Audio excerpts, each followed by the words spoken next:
So James Degale gains revenge over Caleb Truax with a 12-round unanimous decision to regain his IBF super middleweight world title. Now let me just talk about the good. And for the record, I don't have an issue with the result of the fight. James Degale won by 1 point on two of the judges' scorecards. I thought that was fair. The other judge's scorecard I thought was too wide. Okay, but the actual result I've got no issue with.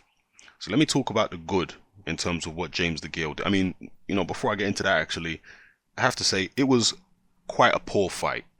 It was a messy fight, scrappy, very few clean punches landed by either man.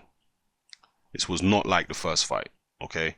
Now, in terms of the good things that James Degale did, Degale employed a lot more upper body movement in this fight than he did in the first fight. He made it much more difficult for Caleb Truax to pin him down. He wasn't languishing on the ropes and in the corners like he was in the first fight. He kept it moving, and when he wasn't moving, he was holding to either smother Caleb Truax's work or he was pushing Caleb Truax away. So there were two different tactics there. And on top of that, James Degale is one of the few fighters who suffers from habitual overconfidence. Yeah, this is one of the guys who gets far too confident, and it's a rare thing with fighters, because many fighters are confident, but they tend to have a few doubts here and there. James Degale is so overconfident that it ends up backfiring on him many times, and he never seems to learn from this habitual overconfidence. So he was far too confident and far too complacent in the first Caleb Truax fight. In this fight, he said to himself, you know what? I need to avoid getting hit. And he concentrated on avoiding getting hit. And this is why I picked James Degale going into the rematch, because in the first fight, he probably didn't think he was going to get hit much. In the second fight, in this rematch, Degale made defense his primary concern. Don't get hit, don't get hit, don't get hit, don't get hit. And build your offense on the back of that. And that's what he did. He managed to actually not get hit much, even though his face was a mask of blood. That cut which he suffered was down to a clash of heads. But yeah, Degale's defense was much improved from the first fight. So, he boxed, he moved, he held, he pushed Truax off, he moved his upper body, he avoided staying in one place for too long. Definite improvements from the first fight. Now, I have to talk about, and he negated Truax's offense by doing all those things. But now I have to talk about the negatives. And again, I have to remind you, I picked James Degale to win the fight.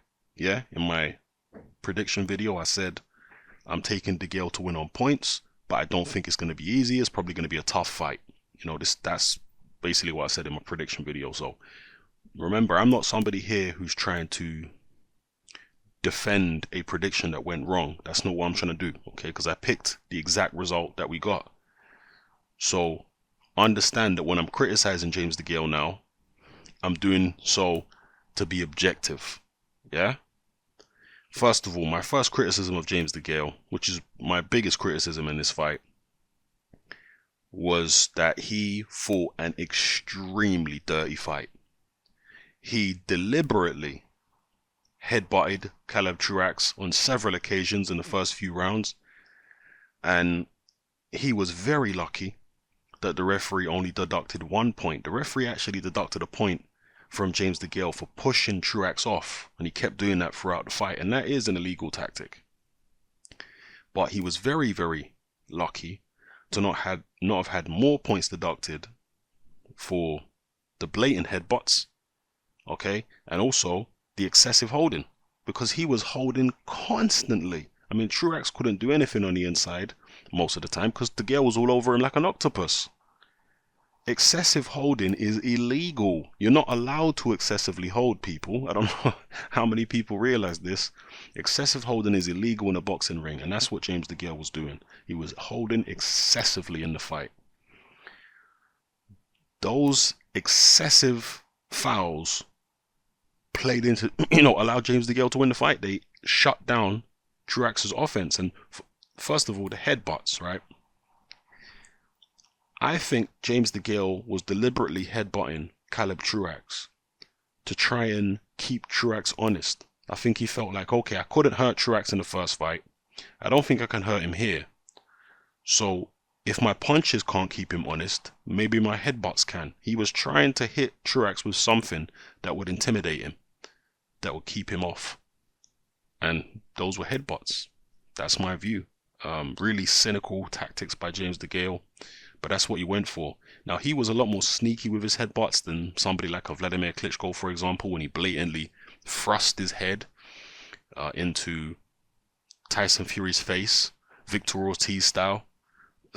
It wasn't that blatant from Degale, but I personally felt like it was deliberate, So, yeah, the fouling, the headbutts, the incessant holding, the pushing, he could have lost more points.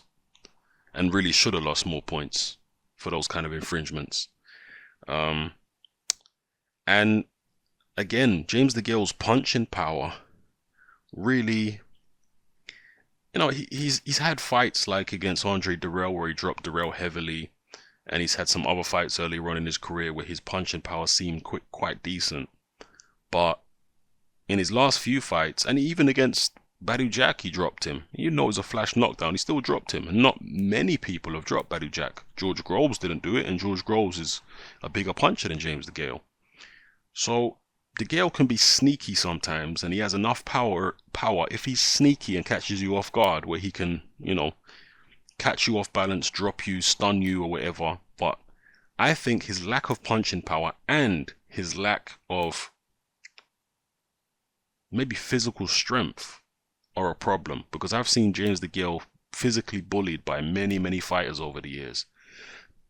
And strangely enough, against Caleb Truax, there were moments when he had Truax backed up to the ropes, and I felt like he should have pushed Truax even further back.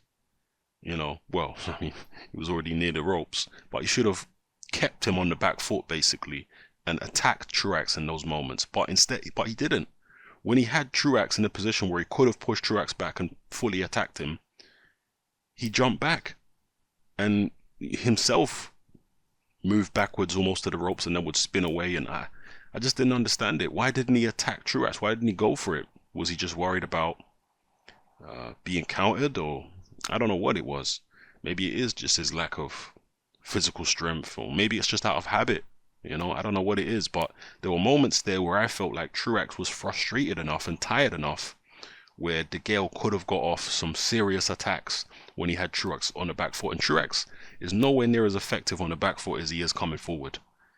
So, I have to say that. As far as Truax performance, Truax performed just the same as he did in the first fight. I saw somebody in my Facebook boxing group saying that Truax was different. He wasn't as sharp in the rematch. I disagree. I think Truax was exactly the same.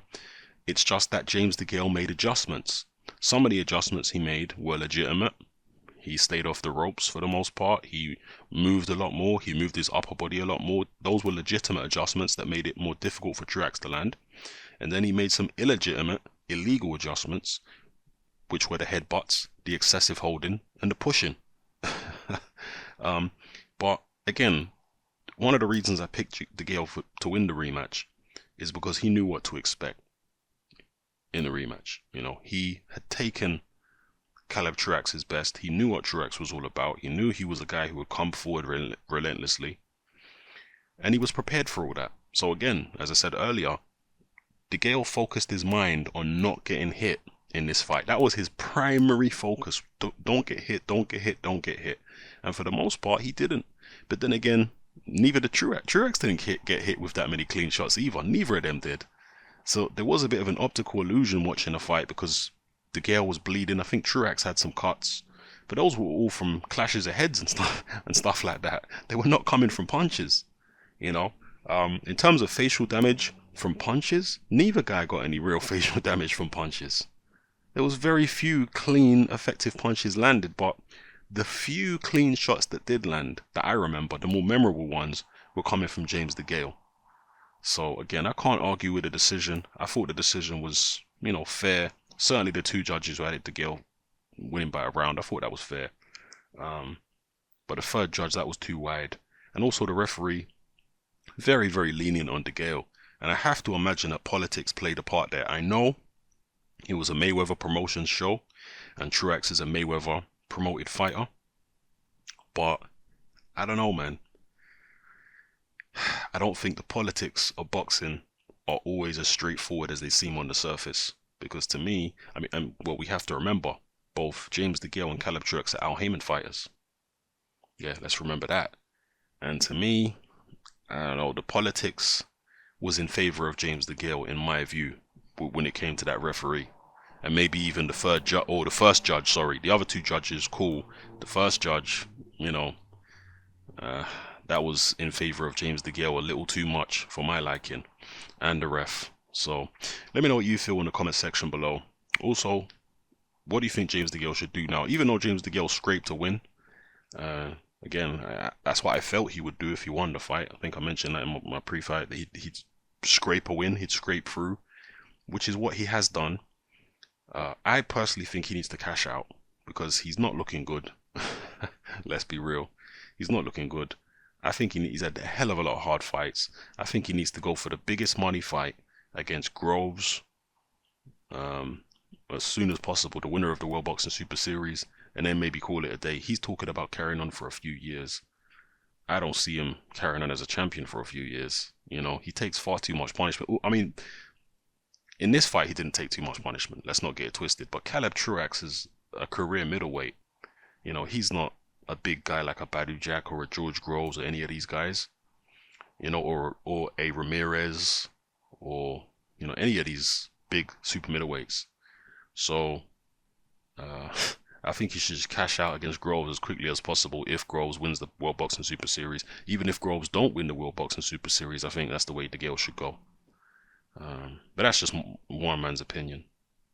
And as far as Truax, he had his 15 minutes of fame as IBF super middleweight champion.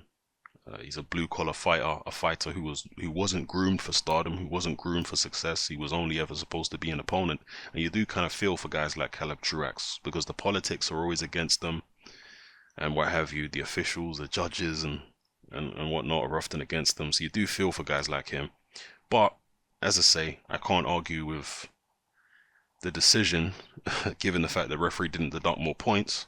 I can't argue with the decision that was actually given. So yeah, in terms of who Degale will fight next, obviously he's going to want the winner of the World Boxing Super Series. Some people have talked about Degale versus Eubank Jr.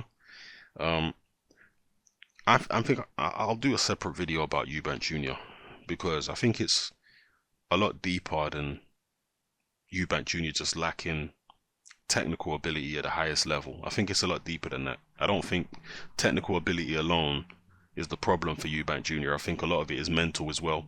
Not just his trainer either. People think it's just trainer and technical ability. That's the issue. No, I think there's a lot of mental issues, psychological issues with Eubank Jr. as to why he's not performing to the best of his ability, even with the technical deficiencies he has. So anyway, I'll do a separate video on that. Let me know what you guys felt about Degale's performance against Truax. Drop your comments in the comment section below. It's Hatman, I'm out.